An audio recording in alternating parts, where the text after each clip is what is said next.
नाराए तकबीर, नाराए रिसालत, नाराए हैदरी।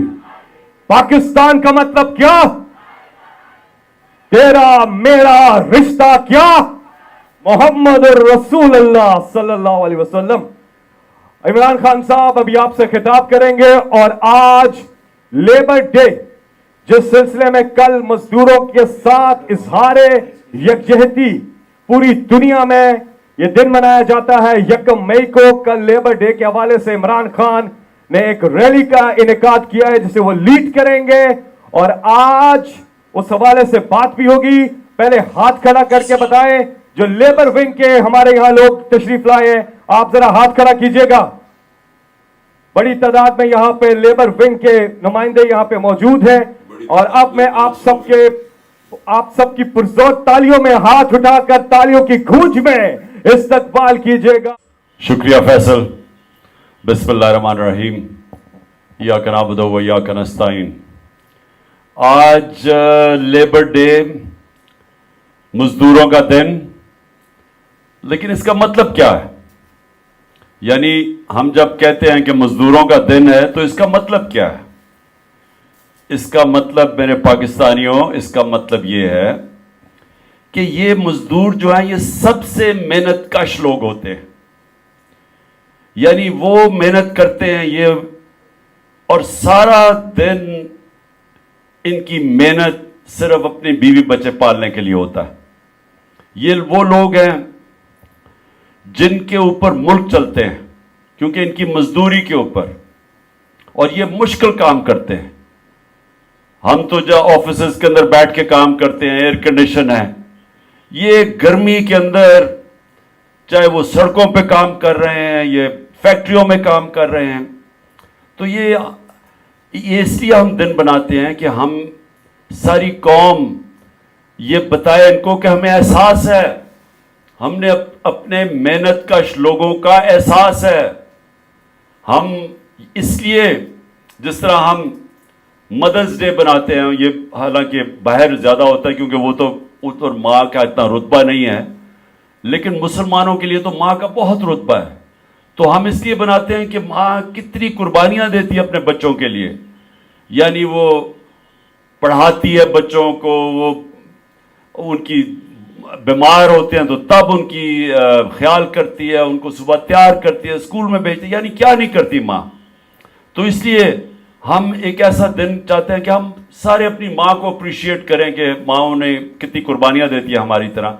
उसी तरह आज लेबर डे है, हम अपने मजदूरों को आज अप्रिशिएट करना चाहते हैं कि ये वो लोग हैं जो मेहनत करते हैं और जो इन बुरे हालात के अंदर जब जिस तरह आजकल मुल्क के अंदर जो इंडस्ट्री बंद होती जा रही है, जो हमारी ग्रोथ रेट जिसको कहते हैं कि जिस तरह हमारी दौलत में इजाफा हो रहा था, 6% एक साल पहले था, आज वो 0.4% पे आ गया है। तो जब आपकी ग्रोथ रेट कम होती है, जब दौलत में इजाफा कम होता है, जब फैक्ट्रियां बंद होती हैं तो बेरोजगारी बढ़ जाती है। तो सबसे बड़ा उसका जो नुकसान वो बेचारे मजदूरों के ऊपर बोझ पड़ता है, बेरोजगार हो जाते हैं। मैंने अपने दौर पे पनाहगाह बनाई। अब पनाहगाह क्या थी? हमें पता था कि मजदूर बाहर से आते हैं लोग मजदूरी करने के लिए, अब वो पैसे बचाते हैं अपने मेहनत के, दिहाड़ी के, ताकि वो अपने घर बीवी बच्चों को पैसे भेज सकें।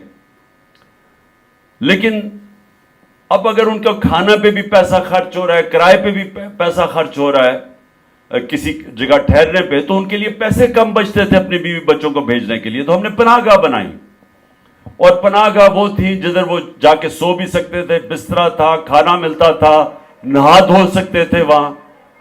तो हमने इसकी पनाहगाह बनाई। मुझे अफसोस से कहना पड़ता है कि ये जो मौजूदा इंपोर्टेड चोरों की हुकूमत है, इन्होंने बंद कर दिया वो पनाहगाह, जिसकी वजह से मजदूर इतना, यानी जो भी पैसा वो मजदूरी का था वो सारा अपने घर भेज सकते थे, क्योंकि खाना भी मुफ्त मिलता था, रहना भी मुफ्त था, नहाना भी था।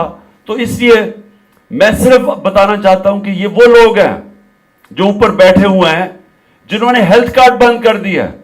آپ یہ سوچیں کہ مزدوروں کے لیے کتنی بڑی چیز ہے ہم نے جو صحت کارڈ دیا تھا کہ ہر خاندان کے پاس 10 لاکھ روپیہ ہیلتھ انشورنس تھی، ہر خاندان کے پاس، کہ وہ کسی بھی ہسپتال میں اپنا علاج کروا سکتے تھے۔ مطلب یہ کہ اگر ایک سرکاری ہسپتال میں وہ علاج نہیں ہوتا تھا تو وہ جا کے پرائیویٹ ہاسپٹل میں کروا سکتے تھے۔ یا ڈاکٹرز ہاسپٹل لاہور میں مجھے ان کے جو سربراہ ہیں ڈاکٹر اصغر، انہوں نے مجھے پہلے 2 سال کی بات ہے، انہوں نے کہا کہ میں مبارک دینا چاہتا ہوں کہ پہلا ہارٹ سرجری صحت کارڈ کے اوپر ڈاکٹرز ہاسپٹل میں ہوئی، عام مزدور نے جا کے اپنی سرجری کروائی، جو کہ پہلے کوئی تصور نہیں کر سکتا تھا۔ کوئی مزدور تصور نہیں کر سکتا تھا کہ پرائیویٹ ہاسپٹل میں جا کے اپنے دل کی سرجری کروائے۔ تو ہماری ہیلتھ انشورنس کی وجہ سے اس نے جا کے مفت اپنی سرجری کروائی ایک پرائیویٹ ہاسپٹل میں۔ آج پختونخوا میں تو بند کر دیا ہے صحت کارڈ انہوں نے اس حکومت نے، اور دوسرا پناہ گاہ ساری جگہ بند کر دیا۔ بیچارے مزدور یا سڑکوں کے اوپر سوئیں گے کیونکہ کرایہ وہ دے نہیں سکتے، یا وہ پیسہ خرچ کریں گے جا کے اپنے کھانے پینے پہ تو پیسہ کم بچے گا، ویسے ہی بے روزگاری کا دور ہے۔ تو میں اپنے مزدوروں کو آج صرف یہ کہنا چاہتا ہوں کہ میرا جو تصور ہے پاکستان کا وہ ہے فلاحی ریاست۔ فلاحی ریاست کا مطلب یہ ہے کہ جو بنیادی ضروریات ہیں، جو لوگوں کی، ہمارے غریب، کمزور، مزدور، کسان، اس طبقے کی جو بنیادی ضروریات ہے وہ انشاءاللہ ریاست پوری کرے گی۔ اور ہماری پوری کوشش یہ ہے کہ جس طرح ہم ہیلتھ کارڈ لے کے آئے ہیں، آگے ہم نے ایجوکیشن کارڈ لے کے آنا ہے۔ اور ایجوکیشن کارڈ کیا ہوگا کہ بچے جا کے ان کو کارڈ ملے گا، وہ پھر جا کے کسی بھی اسکول میں جا کے تعلیم حاصل کر سکتے ہیں۔ تو یہ بھی ابھی یہ میرا اگلا انشاءاللہ جب بھی اللہ نے موقع دیا تو ایجوکیشن کارڈ، تاکہ ایک غریب کے بچے کو، وہ کیوں گندے اسکول میں جائے، اس کو بھی موقع ملے اچھے اسکولوں میں جانے کا۔ اور اس سے کیا ہوگا؟ اس سے ہوگا کہ اسکول بہتر ہو جائیں گے۔ جب پرائیویٹ لوگ اسکول بنائیں گے اور وہ ایجوکیشن کارڈ کی وجہ سے وہ پھر ان اسکولوں کے اندر بچے جا سکیں گے، اچھے اسکولوں کے اندر، ان کو بھی موقع ملے گا اوپر جانے کا۔ ہیلتھ کارڈ کی وجہ سے پہلی دفعہ دیہات کے اندر پرائیویٹ ہاسپٹلز بن رہے تھے، عام ڈاکٹرز چھوٹے چھوٹے ہاسپٹل کھول رہے تھے ہیلتھ کارڈ کی وجہ سے۔ عموماً وہ دیہاتوں میں نہیں جاتے کیونکہ وہاں لوگوں کے پاس پیسہ نہیں ہوتا، گورنمنٹ ہاسپٹل میں ڈاکٹرز نہیں ملتے۔ آپ چلے جائیں دیہاتوں کے اندر، ڈسٹرکٹس میں، وہاں گورنمنٹ ہاسپٹل میں ڈاکٹر نہیں ملتے۔ تو ہیلتھ کارڈ کی وجہ سے پرائیویٹ سیکٹر جا رہا تھا وہاں، اور وہ انشاءاللہ جب بھی اللہ نے موقع دیا تو ہم تعلیم اور صحت دونوں میں، خاص طور پر مزدوروں کا فائدہ یہ ہوگا کہ ان کو کم از کم اپنے بچوں کی تعلیم بھی اچھی ان کو مل جائے گی۔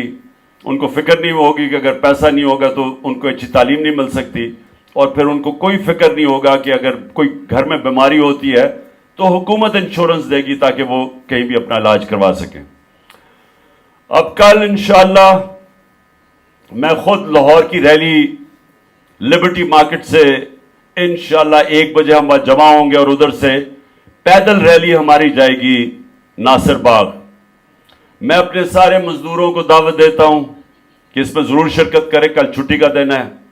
اور میں ویسے بھی اپنے پاکستانیوں کو دعوت دیتا ہوں کیونکہ ہم نے یہ بھی کل اپنے سپریم کورٹ اور اپنے آئین کے ساتھ کھڑے ہونا ہے۔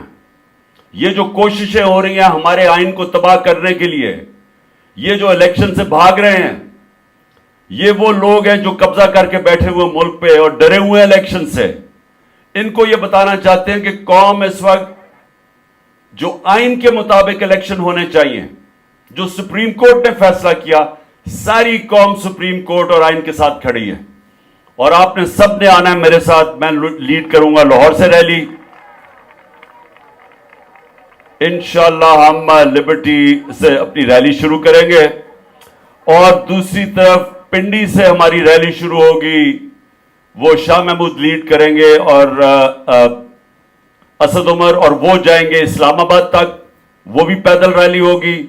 اور پھر پشاور کے اندر تیسری ریلی ہوگی، وہ بھی پرویز خٹک اور ہماری پشاور کے हमारे जो एमपीज, जो माजी में जो एमएनएज और एमपीज और अहदेदार वो लीड करेंगे वहां। और खास तौर पे लाहौर और पेशावर में हम पैगाम ये देंगे कि हमें इलेक्शंस चाहिए, क्योंकि ये जो ऊपर केयर टेकर गवर्नमेंट बैठाई हुई है ये गैर आईनी है। 90 दिन गुजर चुके हैं, हमारी कोई रिप्रेजेंटेशन नहीं है, हमें डिसइनफ्रेंचाइज कर दिया गया पंजाब और पख्तूनख्वा में, क्योंकि ये इलेक्शन से डर रहे थे। इलेक्शन कमीशन इनके साथ मिली, गंदे केयरटेकर लेके आए जिन्होंने सब कुछ किया सिवाय इलेक्शन करवाने की तैयारी। एक वो केयरटेकर बैठाए जिन्होंने हमारे ऊपर हर किस्म की इंतकामी कार्रवाई की, और उनका मुद्दत खत्म हो चुकी है। तो रैलीज में हम अपना आईनी हक मांगेंगे कि जो आइन हमें हक देता है और जो सुप्रीम कोर्ट ने फैसला किया आइन के मुताबिक, हम सारी अब अपनी रैलीज के अंदर अपने सुप्रीम कोर्ट के फैसले के ऊपर अमल करवाने की कोशिश करेंगे और बताएंगे कौम निकलेगी सड़कों के ऊपर। तो इसलिए मैं अपनी सारी कौम को कल दावत दे रहा हूं कि लाहौर में मेरे साथ निकलें, पिंडी से जो हमारी रैली शुरू होगी उसमें आप सब निकलें, इस्लामाबाद तक जाएगी, और पेशावर की रैली, इन तीनों रैलीज के अंदर आपने पूरी तरह शिरकत करना है। शुक्रिया।